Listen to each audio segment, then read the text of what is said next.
পালন করারও চেষ্টা করেছেন। আমরা দেখেছি উনি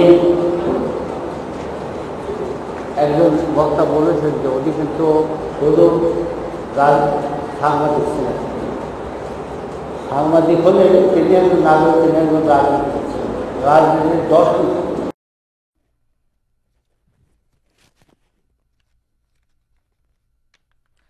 গত 17 আগস্ট এনটিভি প্রযোজক শামীম আহমেদের জন্মদিন পালিত হয়। ভার্জিনিয়ার হোটেল চৌরঙ্গিতে নানা আয়োজনের মধ্য দিয়ে ধুমধাম করে পালিত হয় শামীম আহমেদের জন্মদিন। স্থানীয় শিল্পীরা ছাড়াও মূলধারার খ্যাতনামা শিল্পীরা অনুষ্ঠানে সঙ্গীত পরিবেশন করেন। কি ভাই, কাদা ওঠে না? এই কাদা উঠে কি উঠে না তোর কোন লাগবো? এই তুই কারা রে? ভাই আমি মাঝি, মাছ মারি। এখানে কি করছ তুই? এখানে যে আপনার কাদা মোছা দেখি আর হাসি। কাদা মোছা দেখলে তোর হাসি পায় কেন?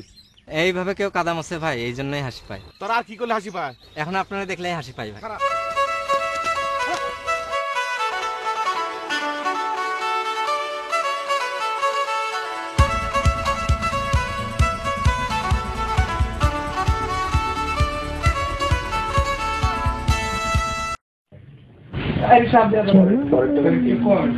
এটা এই গানটা আপনি শুনলেন? এখন এটা ঈদ গান।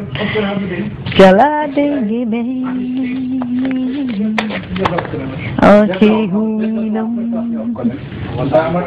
এটা হচ্ছে বাফেক কলেজ সিনেমার গান, বুঝছেন? বাফেক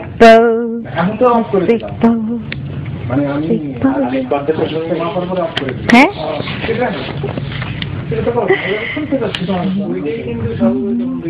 तेरे प्यार में